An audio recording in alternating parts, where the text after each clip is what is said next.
everybody, and welcome back to Base Camp. Today is session 5 in our series on the 10 Commandments, and today we are looking at the commandment to keep the Sabbath day holy.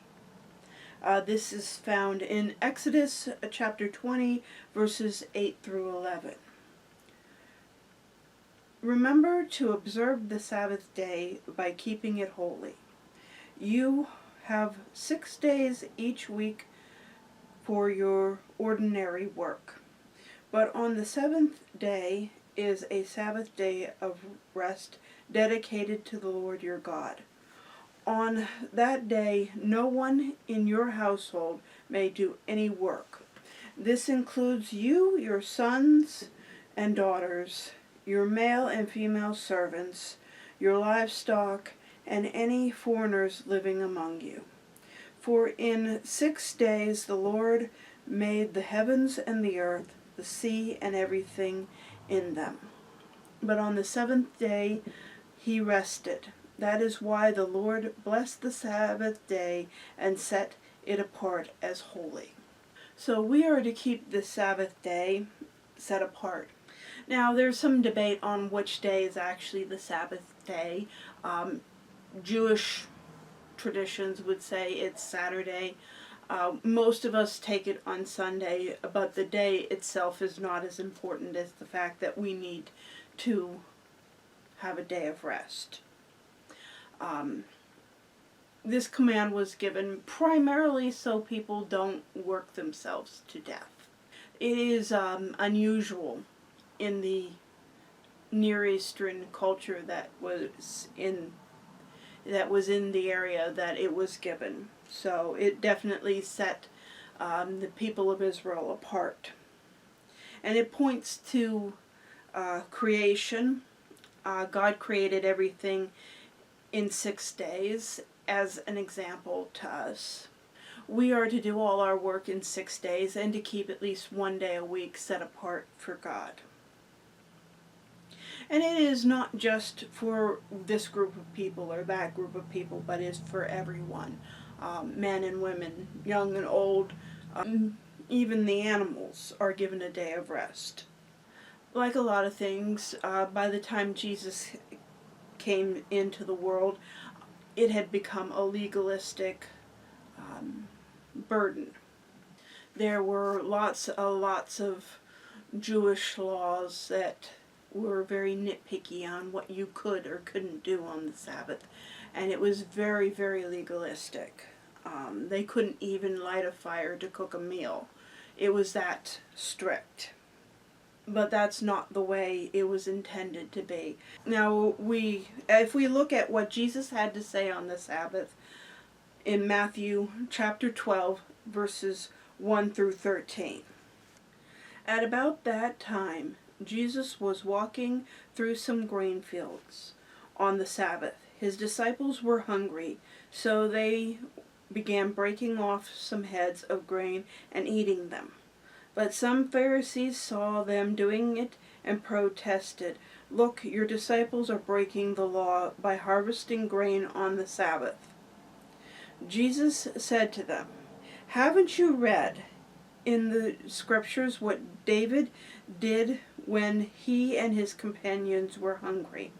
He went into the house of God, and he and his companions broke the law by eating the sacred loaves of bread that only priests are allowed to eat. And haven't you read in the law of Moses that the priests on duty in the temple may work on the Sabbath? I tell you, there is one here who is even greater than the temple.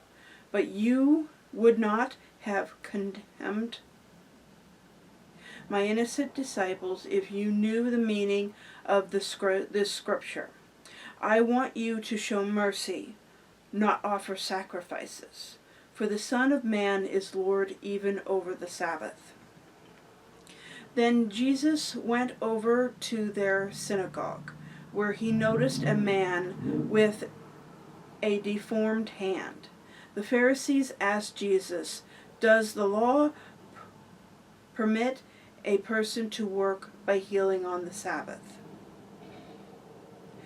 They were hoping he would say yes so they could bring charges against him. And he answered, "If you had a sheep that fell into a well on the Sabbath, wouldn't you work to pull it out? Of course you would. And how much more valuable is a person than a sheep? Yes, the law permits a person to do good on the Sabbath." Then he said to the man, "Hold out your hand." So the man held out his hand, and it was restored, just like the other. That's Matthew chapter 12, verses 1 through 13. Jesus gives the example of King David and his friends going into the house of God. It was, okay, in Jewish law, there are 12 loaves of bread that were designated sacred, that only the priests were legally allowed to eat. So technically, under Jewish law, David and his friends would have been lawbreakers in a legalistic sense. But it was their lives that were in danger from hunger. There is a sense that, if somebody is in danger, you are allowed to give aid, even if it breaks a law like this one, the Sabbath day. There's a point where it's of the greater good.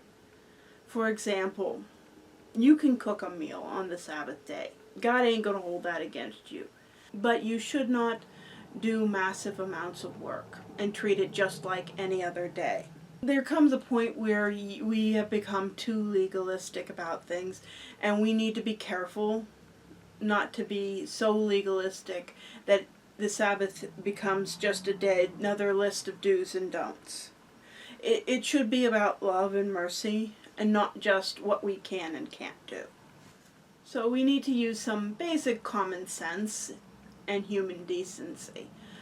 God would not want us to put others in danger, or let our family go hungry, or something of that nature.